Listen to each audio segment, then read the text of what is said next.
Congruencia de triángulos.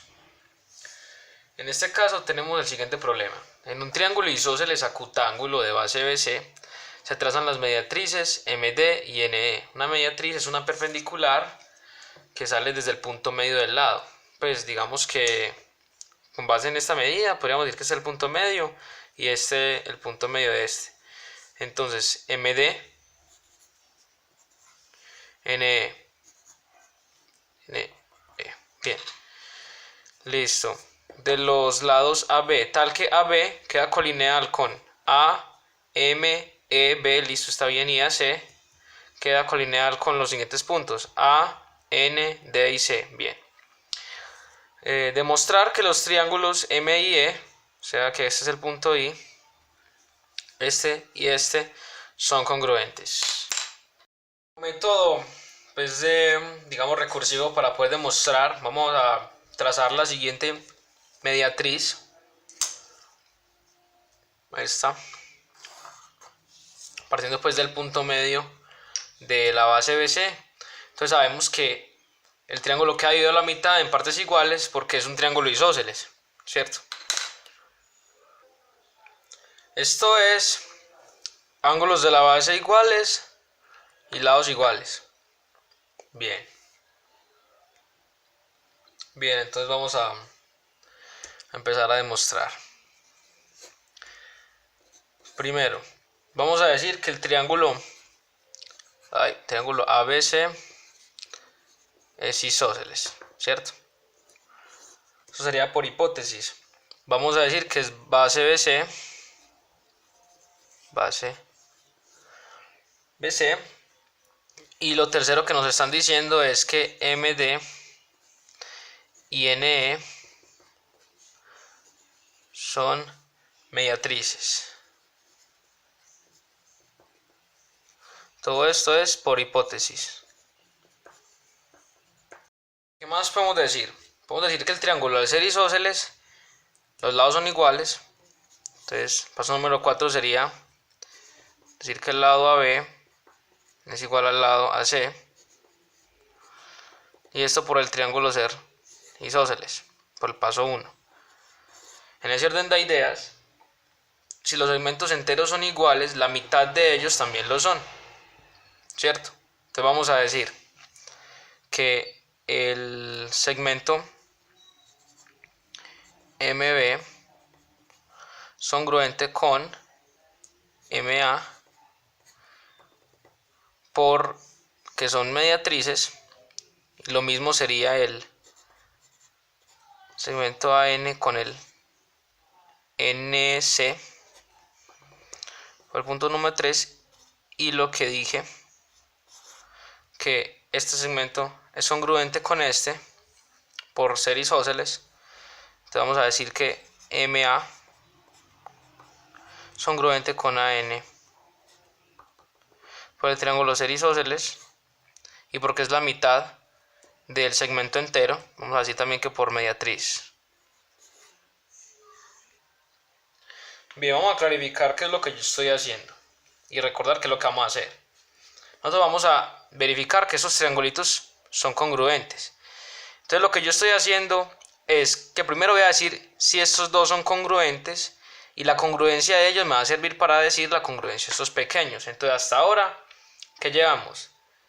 Que el lado MA, este lado, es congruente con AN. Vamos a ponerlo acá. Entonces, MA congruente con AN. Listo. Hasta ahí vamos. Vamos al paso número 7. Al ser NE y MD respectivamente mediatrices, las mediatrices son perpendiculares, o sea que son ángulos rectos, ¿cierto? Entonces, este angulito y este ángulo son rectos. Entonces vamos a decir que AMI es congruente con ANI, y esto porque son ángulos de 90 grados y porque son mediatrices. Listo. Entonces hasta ahí tenemos que este ángulo y este ángulo son congruentes. Falta decir que este lado es congruente con este, pero vemos bien que es el mismo, AI congruente con AI. Entonces vamos a decir en el paso número 8 que el lado AI es congruente con AI. ¿Y esto por qué? Por propiedad reflexiva. Bien.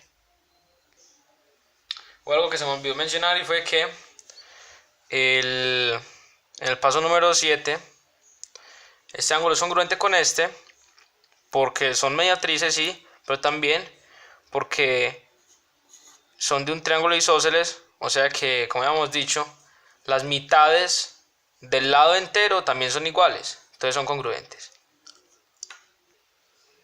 Bien, ya tenemos tres cosas fundamentales para establecer la congruencia entre estos dos triangulitos pequeños.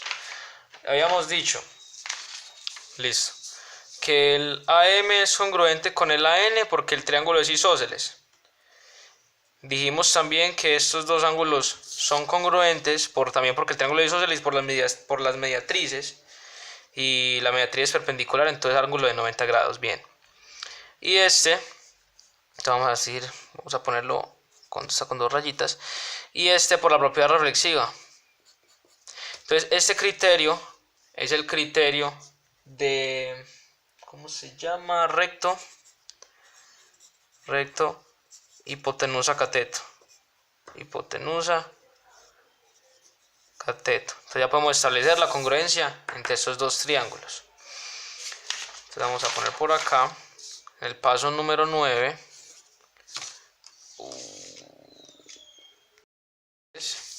El paso número 9 sería establecer la congruencia entre el triángulo AMI y el ANI. Triángulo AMI es congruente con el ANI, triángulo ANI, y esto por el criterio que acabé de mencionar, que es recto, hipotenusa, cateto. ¿Dónde mencionamos el ángulo recto? El ángulo recto lo mencionamos en el paso número 7. La hipotenusa con la propiedad reflexiva la mencionamos en el paso número 8. Y el cateto por el triángulo isósceles lo habíamos mencionado en el paso número 6. Bien. Ahora el paso número 10. ¿Qué podemos decir? Vamos a la gráfica. Listo. Al ser N y E y M y D mediatrices, son perpendiculares y se encuentran en un determinado punto. Ese punto es I. Entonces los angulitos al lado de ese punto I son iguales porque son ángulos opuestos por el vértice.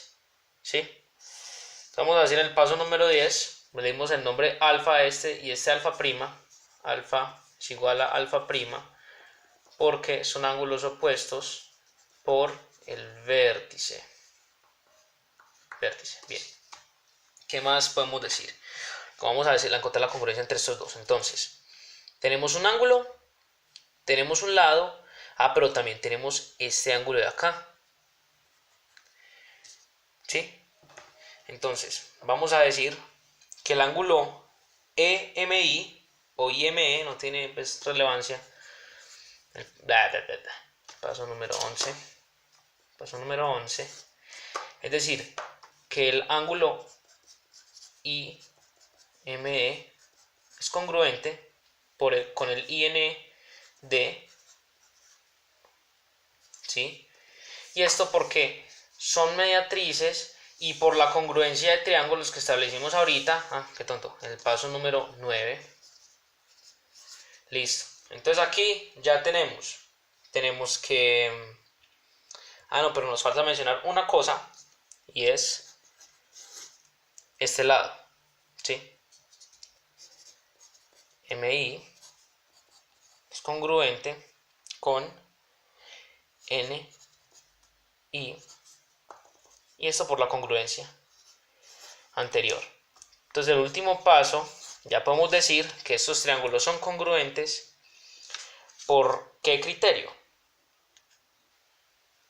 Se me olvidó poner acá que estos son igual a 90 grados. Bien, entonces, ¿por qué criterio podemos decir eso? Por el criterio de ángulo, lado, ángulo. Entonces, el triángulo IME es congruente con el triángulo IND. Y esto por el criterio de ángulo, lado, ángulo. Ángulo, lado, ángulo. Donde tenemos que el ángulo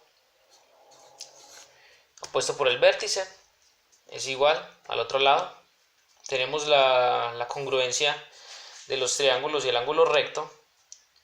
Ese sería el ángulo 2. Y el lado, que también por la congruencia de triángulos. Bien, entonces ya tenemos acá la tesis demostrada.